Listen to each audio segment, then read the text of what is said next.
Today, Christian and I are bringing you a topic. It's a little bit different, but very important. Home improvements. We're going to be talking about 10 worst improvements you can do to your house that can actually hurt your home's value and make it a hard to sell property. That's right, Omar. And we're not saying don't make your house your own space, right? Because you deserve that. What we're saying is just be careful with what kind of improvements you make and how exactly you reshape your house moving forward, because some stuff really can mess up your resale value, and we're going to tell you exactly why throughout the video. And if you stay to the end, we're going to give you a bonus tip that will help you make a smarter decision when it comes to your market. And let's get after it right now.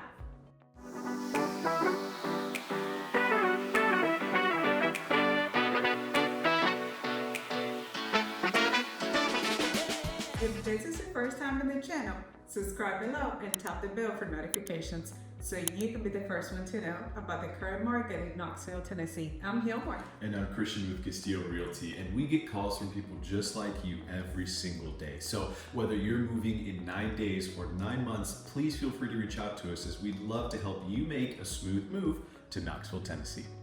Okay, Christian, let's talk about luxury improvements. That wine cellar, the chef kitchen, or the marble floors sound amazing.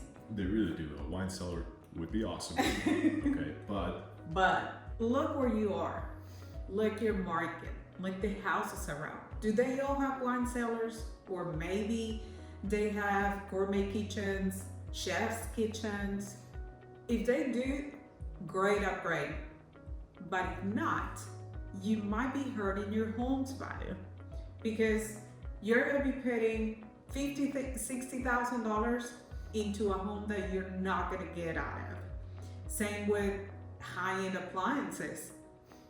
Are you in the right place to buy those appliances that only a stove can cost you $20,000? Are you in the right place? If you are, great. But if not, just don't do it. Looks beautiful, but at the end of the day, you're not going to recoup that money. Exactly, Hilmar. And the thing is, if your house is valued at $600,000 and everybody else around in your neighborhood is valued at $400,000, honestly, that'll actually make it harder to sell when it comes to an appraisal, right? Because the way appraisals work, generally, it is a market analysis, right? They look at all the homes sold in that area within the last 6 to 12 months, right? And they make an appraisal, they make the value of your home based on those other sales around as well. Now, of course, again, there are numerous different types of appraisals. There's actually 3 types of appraisals, but we won't get into that today. But what I will say is that most appraisals are market analysis, and that means that if your house, once again, is valued at 600 versus a house that's valued at 400, you'll actually have a significantly harder time not only selling your house, but also actually getting your house to appraise for what it's really worth. And that, I think, is where you lose most of your resale value, because again, the improvements are fantastic, right? And they're beautiful, but if you're not in the right area, they truly can hurt you a lot more than they can help you. And again, going back to the kitchen, if you put total of $50,000 between your refrigerator, your stove, your dishwasher, just because they are high-end, and you put an Italian marble countertop, and you put high-end faucet, and all of those things, it's going to be hard for an appraiser to bite on it, because everybody else's kitchen has granite countertops and, might be top of the line appliances, but no high-end luxury appliances.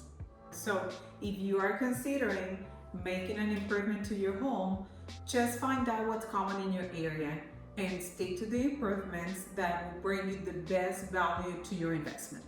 Next up, we're talking about converting a bedroom into something else. So a lot of people like to have a lot of closet space, and some people want to change their extra bedroom maybe into a closet.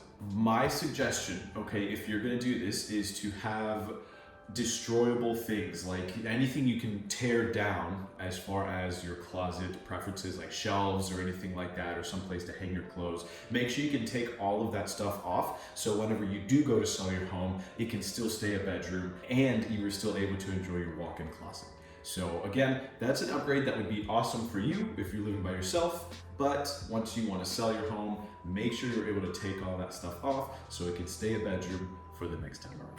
And we have to remember when an appraiser goes to appraise your home, if it is 3 bathrooms but you have converted one into a walk-in closet, it's gonna be 2 bathrooms with a walk-in closet. True. So that's gonna decrease the value of your home pretty significantly. Also remember, bedrooms is what buyers look for. It's the first thing they look for. How many bedrooms do I have so I can fit my family in? So make sure if you're going to do those conversions, do it just temporarily or in a way like Christian mentioned that you can tear it down before your house goes on the market, and make sure to look like a bedroom again so buyers can see it as such. Christian, and let's talk about over-personalization. That can be a hard one. Again, make your space your own. Don't overdo it, because once you overdo it, it's hard to go back to the house that can be sellable or the house that might be attractive to buyers. So make sure you keep it neutral. I've seen a house with bright red cabinets. I saw a house with pink bathroom with carpet inside the bathroom. Now, this used to be something that was, I think, during the 70s. It was really big to have a carpet just about everywhere inside bathrooms and stuff like that. But let's convert that to new times, shall we? Because I don't think so anymore. And something small like a bathroom, I've seen it. I mean, so many bathrooms with carpet. It's just a very easy fix. I mean, what, a 6x6 flooring, something that you can easily do. If you like the carpet in the bathroom, that's great. If you like the red cabinets, that's great. But that is not the general public. So when you are going to sell your house, you want to speak to the general public. Because if you speak to just few people, it's going to be so hard to coincide that they are also buying a house at that time. So again, I think we've said it a couple times now, but I do want to bring it home even more, right? Please do your upgrades and please paint your house whatever color you want. But just make sure that when you're going to sell your house, maybe set it back up the way you found it, because that's kind of what people want. You're selling to a general group of people instead of just one too specific group of people, right? So if you have your red walls and your orange walls and your purple walls, fantastic, because I can have one too, okay? Don't tell anybody. But I'm gonna convert it back to a regular wall right before I sell my house. So. Okay, so this is a weird one that I've never really thought about before, because I don't know, I guess I just haven't really thought about removing a bathtub. But don't remove your bathtub, okay? As wonderful as a nice big shower may sound, depending on who you're gonna wanna sell it to, if there's gonna be a family or something like that moving into that area, or if you're selling to a general populace, okay, of families, families usually need bathtubs for their kids and stuff like that. So don't remove a bathtub, because that can actually lower the value of your home quite a bit. Okay, let's talk about something even worse, DIY projects. And let's talk about something very simple, like paint. Because I also used to paint my home until I met a professional painter. I thought I did great until I really saw what it was and what it took to paint, like straight lines between your ceiling and your walls and straight lines in your trim.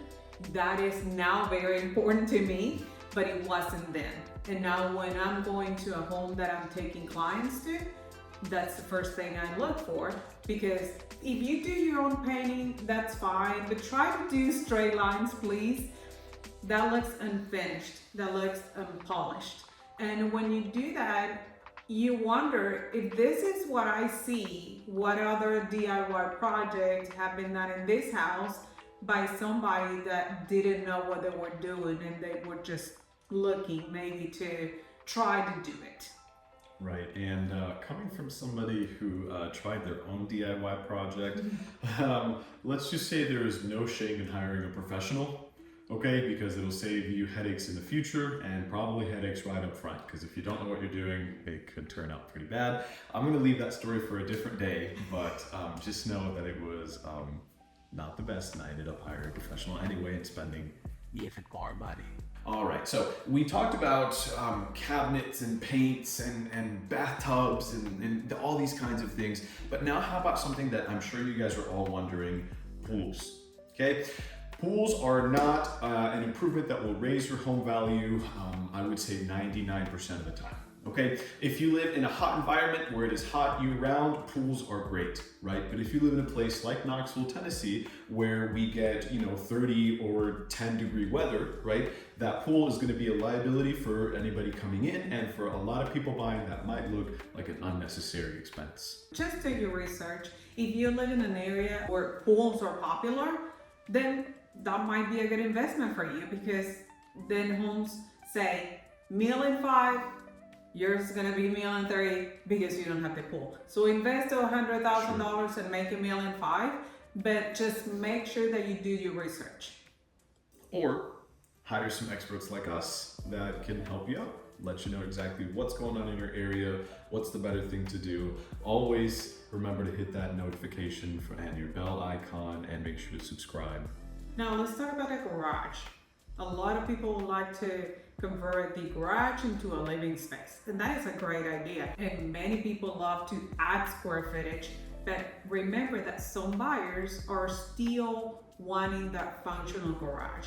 So just make sure that you again do your research before converting your garage into a living space.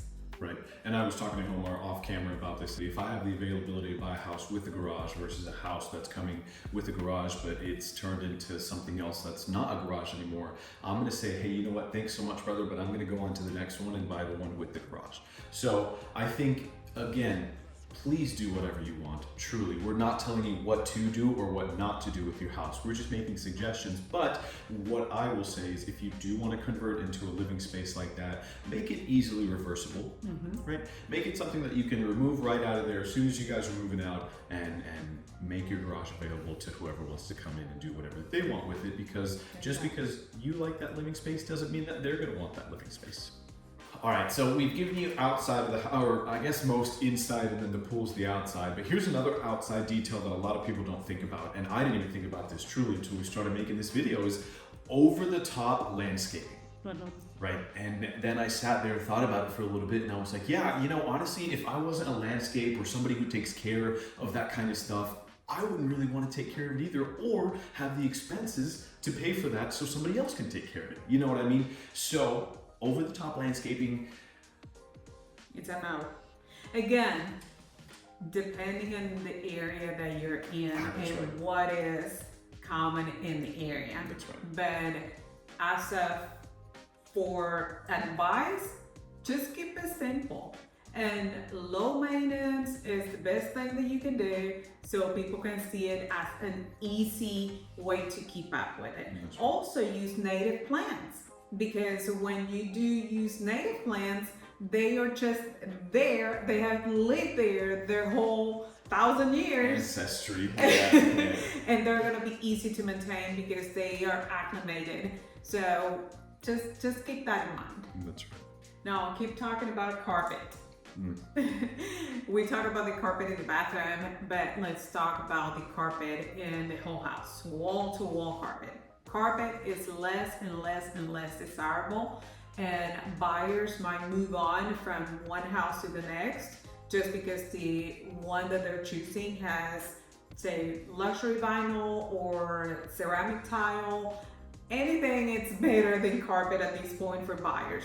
And when the house is 2,000 square feet, we can say, that adds a lot of money to convert from the carpet to the floors. So if you do have the possibility and you do have those beautiful floors, hardwood floors, LVP, just leave them for the next buyer. And honestly, just to kind of expand just a tiny bit more on carpets, I'm going to be a little personal with you guys. I hate it. Okay, I hate carpets, and here's my reasoning why. Okay, my reasoning for not liking carpets is because I think they're quite gross, if not well maintained. Okay, because you got to think about you guys and whoever else is stepping on that carpet all day, every day, right? You're cooking on that carpet, your oil spilling on that carpet if for some weird reason you have carpet in your kitchen. But you just got to think about that kind of stuff. So a lot of other people are probably thinking the same thing. They're like, you know what, I don't want to maintain that. And that I think is the biggest thing to make your house a better sell. The less somebody has to maintain a property, the better and more that they're going to want to buy that house, and the more they'll probably pay for that house, because everybody wants to pay for convenience. And not only maintenance, but investment. Correct. So if they have to invest a lot of time and money into the home, they're more likely to look for another home. Absolutely.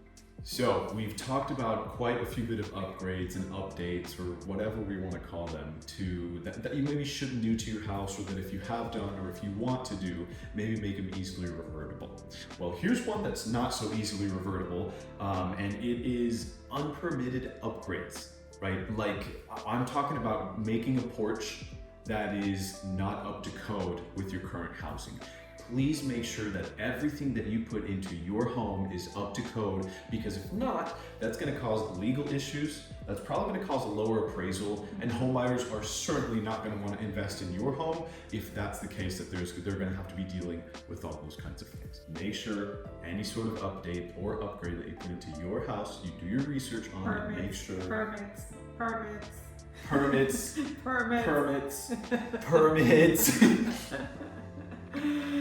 When you're selling your house, there is a way to know if you pull the right permits or not.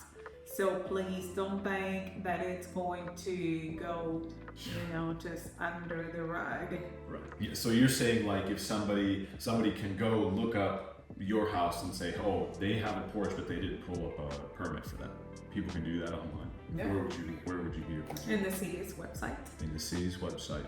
We'll put it in the description box below. So the next time you're searching for a house, you have the availability to see if everybody has put up all of their permits for their purchases, for their upgrades. So not all bad improvements that we've talked about today are really bad everywhere, because what might work in one area might not for the other. So just do your research, and again, Christian had a deep. That's right, Hilmar, and my tip is going to be a little cocky, but this is where we come in, right? We come in and we can tell you what the best upgrades for your house are, what the best thing to do, and how to ready your house to sell it to the best of its ability. Because again, whatever you might want to do is absolutely, it's fantastic. Please do that. That's your home, and act as you want. But keep in mind that when you want to sell your home, that might not be the most attractive thing for the general populace. So hire a realtor, hire us, let us know what you're wanting to do with your home, and we'll tell you exactly what you need to do to sell your home for top dollar. So there you have it. 10 worst improvements you can do to your home for your resale value.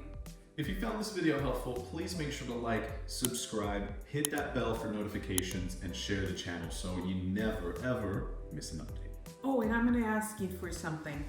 Just leave us a comment below. What has been your worst improvements? Thanks for watching. We'll see you guys next time. And also, please don't forget, if you do want a one-on-one Zoom meeting with us, that information is in the description box below. So please check that out. We'd love to help you guys. Bye. Christian, ano, está viendo.